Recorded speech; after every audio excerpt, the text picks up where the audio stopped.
everyone. While I wish I were there with you today, I am so pleased to have the opportunity to present to you virtually. I will be talking about taking your students to task with transferable academic skills building. And this is an approach that has been researched and honed for the last 12 years, and it's resulted in a resource which I will center my examples around, the Transferable Academic Skills Kit, lovingly referred to as TASK. So what are the underlying principles of Transferable Academic Skills Kit, or rather Transferable Academic Skills Building, and of course also included in the kit? I'm going to spend a few minutes talking about each of these. So first, of course, identifying those key academic skills that underpin every discipline that your students may be interested in is really the most important first step. From there, we want a very thoughtfully scaffolded program. There's also a lot of research that supports explicit instruction with academic skills building. And within that, we want to be careful about what we use to allow the students to develop these concepts and explore them through carefully crafted exercises. As I'm saying this, I'm imagining that this is an area that may be an expertise of yours. And so the idea here is absolutely not to take that away from you, but rather to give you a resource to draw from, given that that does take a significant amount of time. It's also important that this resource is culturally inclusive, considering the varied backgrounds our students may be coming from. And we need to incorporate concrete application. So using these explicit skills in an application that is important to the students and that shows them why they are learning them. And then, of course, from our perspective, we thought that it was quite important to have flexibility in terms of the structure and the organization to accommodate different course structures, of course, different teaching styles, but also to consider our different student groups session to session. So let's take critical thinking as an example. We often think about developing critical thinking skills through, say, literature as a vehicle, and then using probing questions, developing substantiated opinions and perspectives on a given topic, and so on. And this is perfectly adequate, if not ideal, in many situations. However, in the case that our students are going through a transition, that they are under stress, perhaps their cognitive load is heavy and overwhelming them. Perhaps for a variety of reasons, they're not at their best, let's say.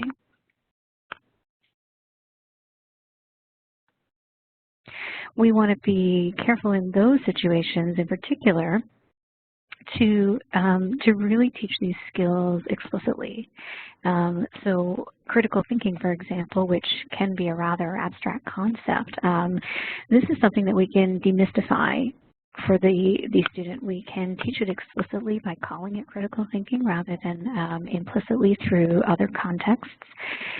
And it's something that we can attempt to make more concrete for our students by doing so. So we might break it down into carefully staged and stepped kind of bite-sized pieces, starting with understanding the difference between thinking, that reference point that we all have, and critical thinking. Recognize that the differences between fact and opinion, using a framework to evaluate arguments. And from there, we're at the point where we can start to recognize strong or sound arguments by identifying parts of the argument and identifying the relationship between the parts of an argument. And from here, we can recognize poor arguments, and we can point out the weak arguments politely, so just building that vocabulary to academically speak to why an argument is not sound. And then we might look at recognizing when language rather than reason is used to persuade, or when pressure rather than reason is used for persuasion.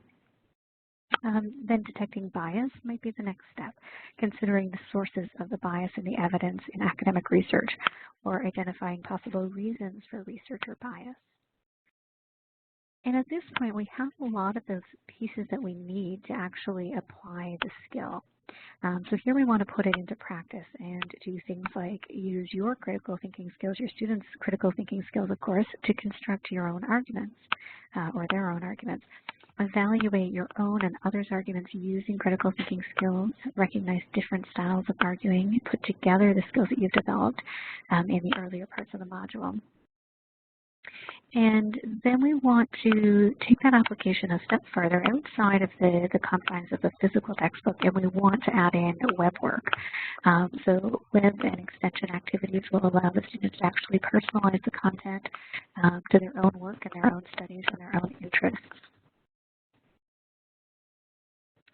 Some examples of how we will enable students to still discover and explore as they're working through this kind of carefully staged and stepped process.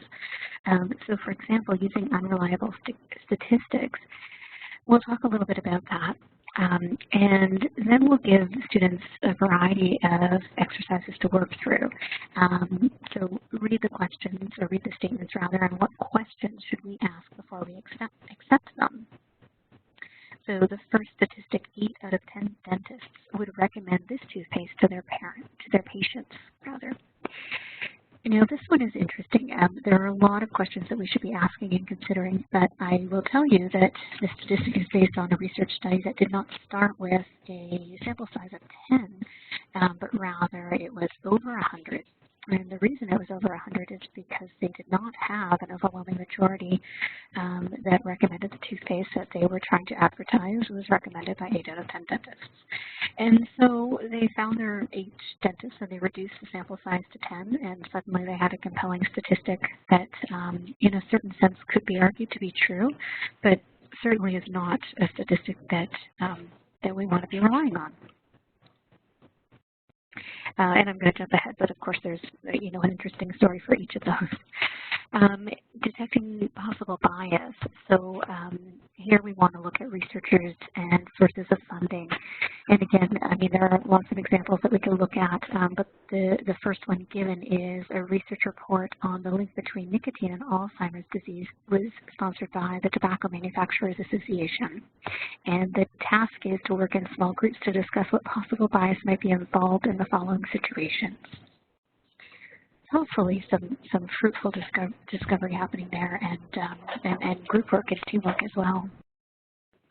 And I referenced that we're going to have extension activities and web activities as well.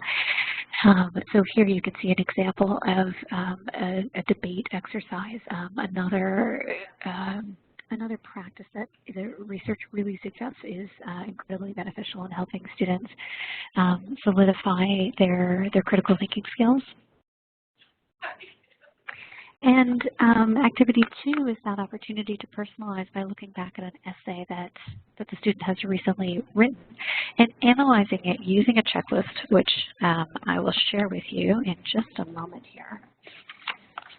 So the checklist asks the students to read the essay and check off, is it unbiased? Is evidence presented? Is reasoning used? Are the terms defined? And are alternative viewpoints presented? So of course using critical thinking skills to analyze their own work and do whatever's needed to be able to check that list off. Activity 3, in this example, now the students are listening to a debate and really trying to dissect that. Are they using, is persuasion happening by using positive or negative expressions? Is downplaying, overstating, using statistics happening, any of those things? An example, of course, is given here from NPR radio, but obviously that could be any number of examples could fit in there. And then when we look at web work, we have a number of free online resources available, the criticalthinking.org site and some that you'll find further on. This is an entire repository of material on, the specific module on critical thinking. And the task here is for students to look at the list of statements on, there's an article, so in the articles, how to list for dysfunctional living. and of course, have the students reflect on whether it applies to them and self-assess. And that's sort of a fun exercise, as you can imagine it might be. Another example of some web work to just extend beyond the textbook.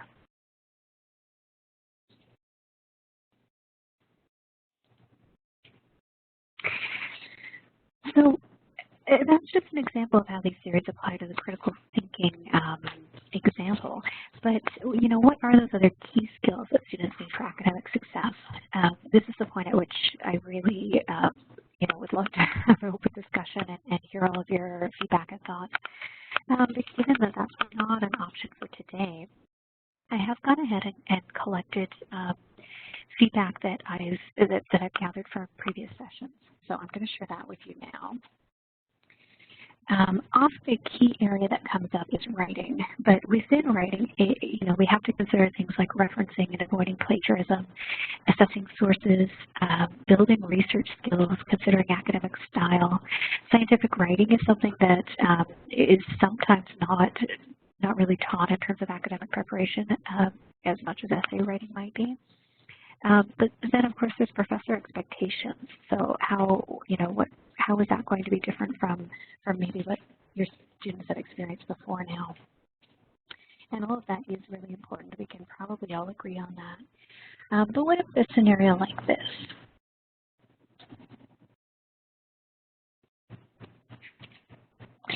So here, of course, the scenario is that the student is 20 minutes late for class, and they're given 4 choices for how to approach the situation.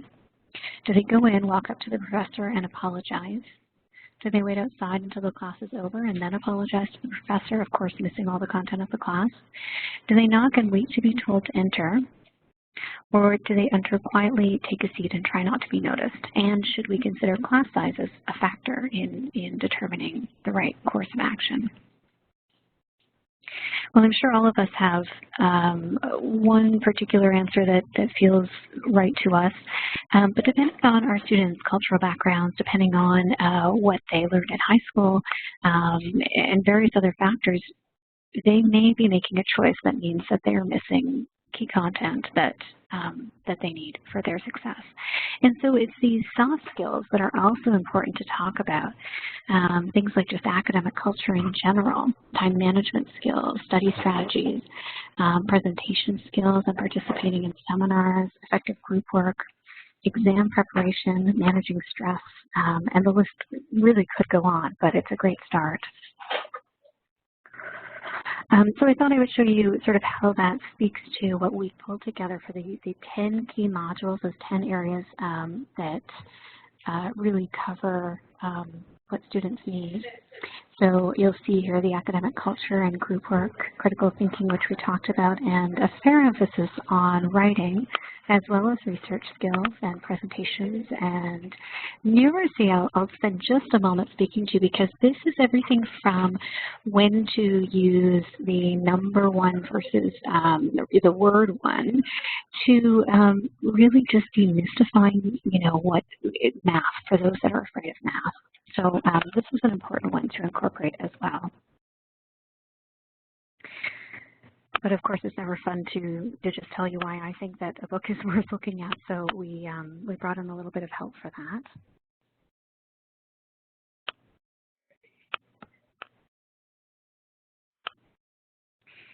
And from here, I thought that there were just sort of some key things that I should either point out or that you might be curious about.